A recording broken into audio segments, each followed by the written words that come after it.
This is Gail Morgan welcoming you to the Libertarian Counterpoint. Now, your host, James Just. Welcome to Libertarian Counterpoint. I am James Just. With me today is Mr. Richard Fields from the Fields Live, and we have Mr. John Cameron, our good friend from the show. All right, gentlemen, this week the big news stories are about how we're allegedly bringing the powerful to justice.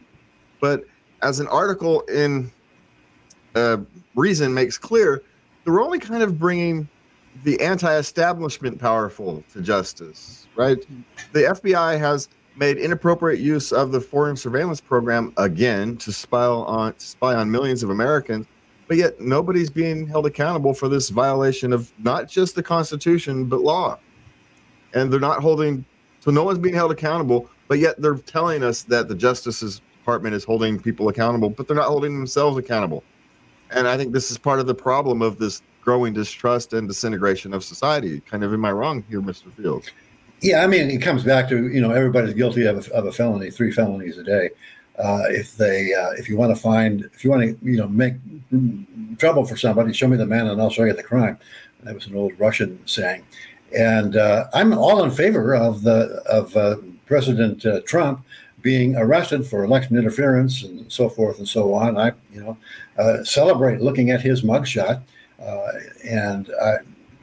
the only problem I have is, where's the mugshot for Barack Obama for droning in Iraq and Afghanistan innocent people?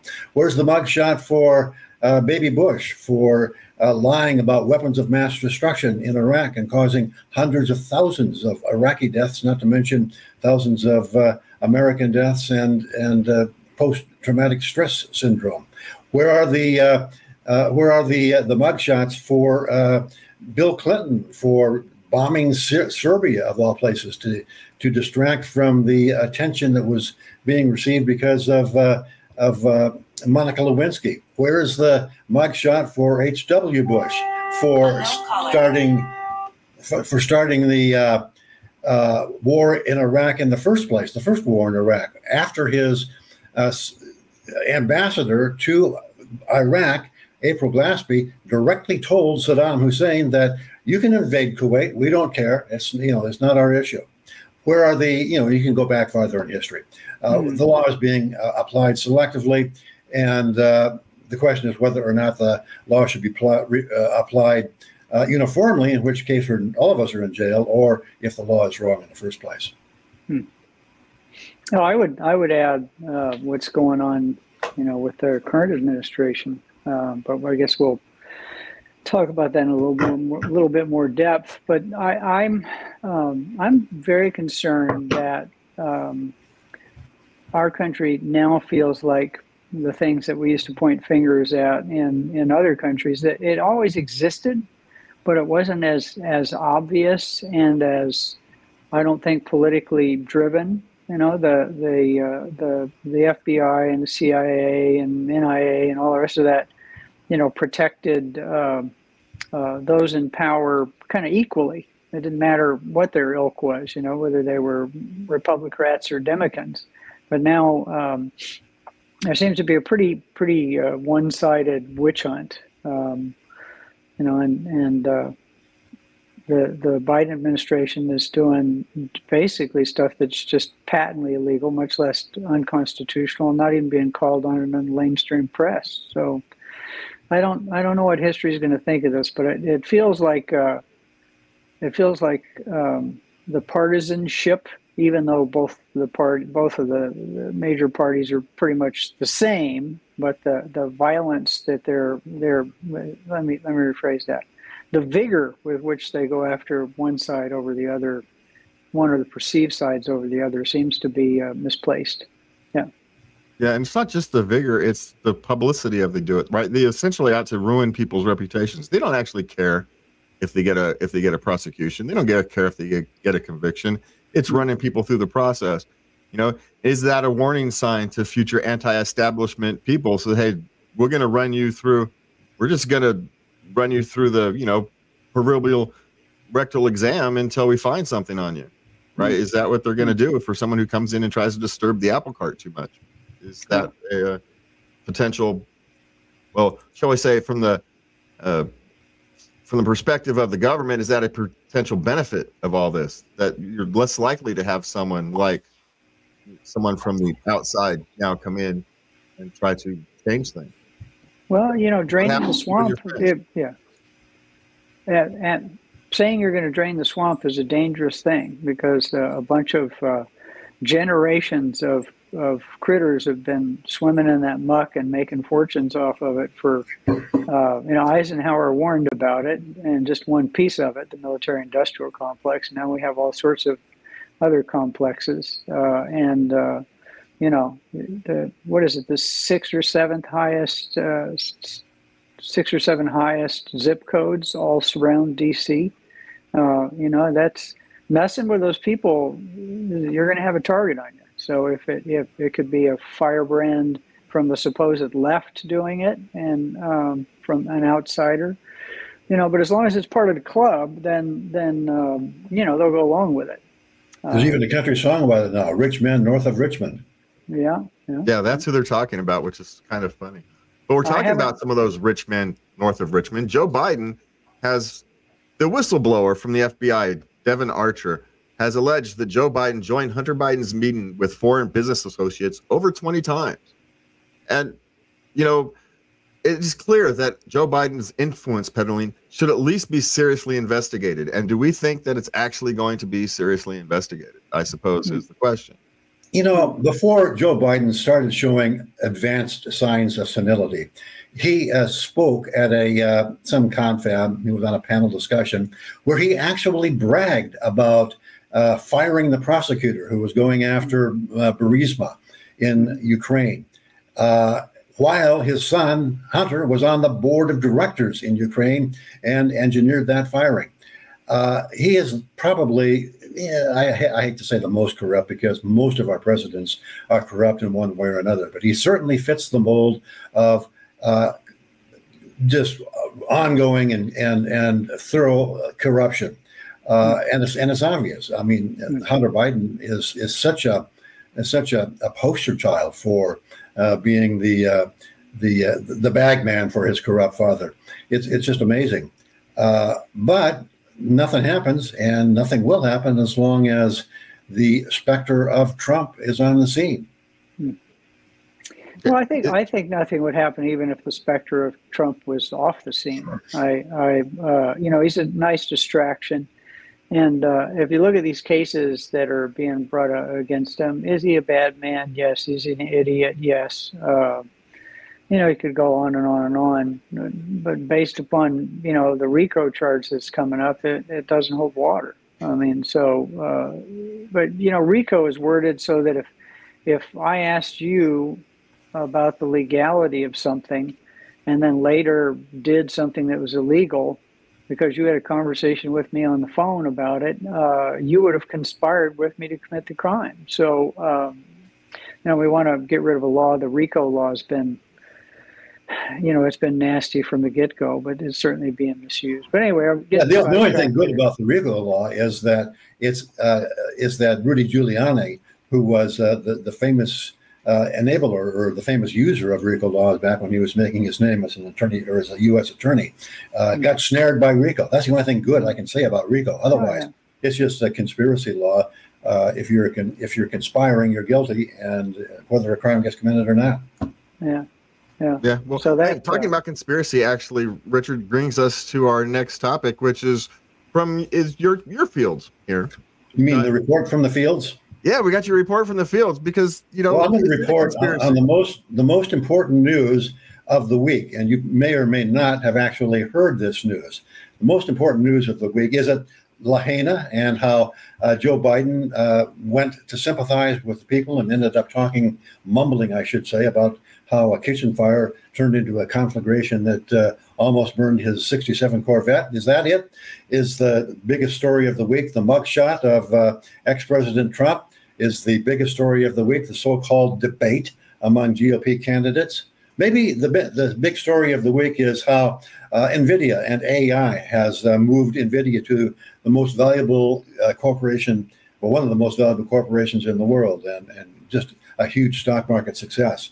Is the biggest story of the week a country song, Rich Men North of Richmond? Is the biggest story of the week Yevgeny Prigozhin, the head of the Wagner Group in Russia, who mysteriously died in a plane crash in Russia after he crossed Putin? Is that it? Or perhaps it's Jerome Powell speaking at Jackson Hole, mumbling about how, well, we may or may not raise interest rates in the future. We're not sure, but we're watching all of the signs. I would submit to you all of these are just passing stories. They'll go away. You won't remember them 6 weeks from now or a year from now, certainly not 10 years from now. The one story that you will remember that you didn't hear about perhaps this week is a little meeting in South Africa called the BRICS meeting. BRICS, that's Brazil, Russia, India, China, and South Africa. That was a name coined back in the early 2000s, I think, as a way of talking about rising economies in the third world. Well, those rising economies in the third world have, in large part, done pretty well for themselves. And now they're thinking about expanding, and in fact, have invited Saudi Arabia, the United Arab Emirates, Iran, Egypt, Ethiopia, all to, as well as, did I say Argentina? Yeah, Argentina. To join BRICS. Now, what do all of those have in common? Well, if you look at a world map, you'll notice that with Saudis, Iran, and the Emirates, you've got the Persian Gulf surrounded. The Persian Gulf, of course, is the largest source of oil in the world. If you take a look at it from a currency point of view, you'll notice that all of these countries, Russia in particular, are countries that really don't like having to have reserves held in the dollar. What happened to the reserve, the Russia's reserve dollars that were held in reserves that were held in dollar form? They got confiscated whenever the United States decided that Putin did a bad thing by invading Ukraine. Well, he did a bad thing, but keep in mind that the Ukraine has been in flux, has been ruled by everybody from Poland to Russia and many powers in between over millennia. It's always been a battleground, probably always will be a battleground, but it's not the United States battleground. It doesn't make a whole lot of difference who rules Ukraine as far as the security and safety of the United States. But it's now it was the spark plug that caused the dollar to be confiscated by the United States. And will the BRICS new expanded group decide that maybe we don't want to be trading in dollars? Let me give you a little history.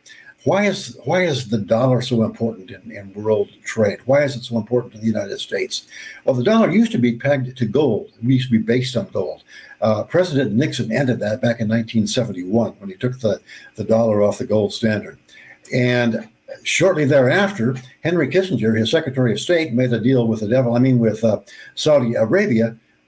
Kissinger said, "We will defend you, Saudi Arabia, against any kind of challenge, either domestically or foreign, if you agree to price your oil in dollars." At the time, and still, Saudis were one of the largest producers of oil in the world. And if every other country in the world that wanted to buy oil had to first buy dollars, that meant a whole lot of resources and money went from other currencies into dollars, causing the so-called petrodollar. The fact that the petrodollar was or has been the de facto world standard of currency means that upwards of 70-80% of international trade was conducted in dollars. That's been going down. It's been going down dramatically since our adventure with sanctions against Russia took place. We're at a point now where the dollar, if BRICS decides to get rid of the dollar as their currency and replace it with another currency, a BRICS currency, some kind of a currency linked to gold, linked to commodities, whatever, that's going to be discussed behind closed doors. You can believe it. You can bet on it over the next several months. And if the dollar ends up getting displaced, which will probably happen gradually, the dollar becomes basically just another local currency, sort of like the Mexican peso or the Botswana pula or the Guatemalan quetzal. It becomes something that we can trade at our local Starbucks, but not anything that we can use to buy anything on the world stage. The geographic stranglehold on oil is one issue. The other issue is that a large share of the metals required for green energy are being produced in BRICS countries. The third, fourth, and fifth producers of lithium, for instance, are China, Argentina, and Brazil. And the Chinese have a monopoly nearly on the production of rare earth elements, which are necessary for the manufacture of semiconductors and other electronic gear. We have a huge problem on our hands that will materialize itself gradually over the next decade or two. It's the story that should be the biggest story of the week, and it's getting a footnote. That's my report from the fields. Well, yeah, it's not surprising that oil countries are going to look for somewhere else to go when considering we have a war on oil. Right? So if you're an oil producing country, why would you stick around with the United States? What's the point? We're literally fighting against their economic interests. So of course they're going to go somewhere else. Well, and the other part to that is China is, I think, the biggest. Are they the biggest oil consumer in the world? Yes. Yeah. So it's in their best interest to make nice with the oil producers. And the U.S. could be, are we sitting on 400 years worth of shale oil? And actually, the whole rare earth thing is kind of blown out of proportion. It's really about economies of scale and exploration. There's quote unquote rare earths, not just about everywhere, but there's a lot of them. There's enough under a hill in Nevada that's covered with a flower that they won't let it mine to, handle probably all of the integrated circuits in the world for about 100 years. And this phase we're going through of solar power, maybe people will come to their senses and we can go nuclear, but then wait, Biden just made the easiest processed uranium ore in the U.S. impossible to get at least until the next president. So yeah, it's going to be interesting, and what's going to make it, because they're floating the idea to have BRICS be gold backed, and if anybody does a currency that's gold backed that gains a foothold internationally, we'll never. The dollar will never, be remotely strong again. And then, our interest rates are going to go up because we don't get other people's money for free, cheap to support our quadrillion dollars worth of debt. So Richard's absolutely right. The biggest story, and nobody's talking about it. Just trying to distract with these other things. Having a prosecutor in Georgia do a RICO bust on a former president. Interesting. I agree. Yeah. Well, at the risk of having John go off on another rant, or an actual rant this time, I guess, a physicist and a meteorologist testified on Congress that the climate agenda is disastrous for the U.S. And that's two Princeton scientists. These are climate scientists have pointed out that the data and the models don't actually back each other up. And so you can't make these claims, these long-term claims that they're being made, that this disastrous climate disaster, this looming climate disaster, there's actually no evidence for it. Well, you can make the claims, and the claims will continue to be made ad infinitum, particularly if COVID doesn't get a foothold, because the left needs something to scare the bejesus out of everybody. And the weather works because it's always hot somewhere. It's always hot somewhere. There's always a disaster somewhere, right, John? There's always a weather disaster somewhere.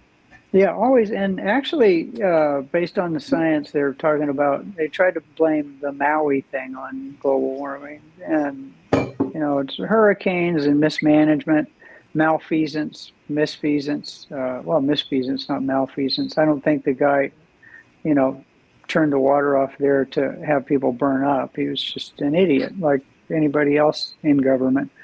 This isn't new news. This is old news. The numbers, the models they use are wrong, and even the UN weather freaks said that their prediction of what was it, 2.5 degrees by 2050 or whatever is wrong, and they adjusted it down. Everybody who's not being bought by government grants, which unfortunately is everybody at every university in the world now, because the government is buying silence, will tell you that the numbers haven't added up from the beginning. If you create a model and it doesn't work, you throw out the model and you look for another model. But what they do is just fudge the numbers, ignore the evidence, and make lots and lots of money and get tenure at universities. So I could go on and on and on, but this isn't new news. This is very old news. And as long as there's money to be made and power to be shuffled around, handed out, people to be starved of power and other people to be handed power, this so-called green emergency isn't going to go away. And you're never going to see on the front page of the New York Times that because of the increase in CO2 in the atmosphere, 200 million fewer people starved last year. You're never going to see that. So it is what it is. But it's old news. Yeah, just some people who are professors emeritus and can't get fired, or so far tenured they can't get fired, have finally gotten some airtime. Yeah. How is that for non-rant rant? Yeah. Non-rant rant. Well, here's another one we can rant over, John. The fight over return to office. They're claiming that there's a dirty downside to the fight. They're essentially saying we should stay home for the climate. Yeah. We shouldn't return to the office for climate, regardless of whether production. I think they've shown production is down by like 17% for people who work from home, people who go in the office. And I think there's some fudging of both ways, right? I think whether you can work from home effectively or work from the office effectively really depends on the person, the culture of the company, the type of job you're doing. There's a whole host of reasons why someone may need to work in an office, or why they may need or why people are ability to work from home. But now we're trying to make it a climate decision. We're just it's getting insane. Where everything is becoming political. Every decision is now political of some form. Well, I think Richard talked about, on one of the shows in the past, the fact that we didn't used to care about government at all. We'd kind of chuckle or chortle over their stupidity and, just go about our business. But now, basically, the government, and especially the nomenclatura, the untouchable power class of bureaucrats that make the rules, enforce the rules, and retire like sultans, that it wasn't that important. Tax.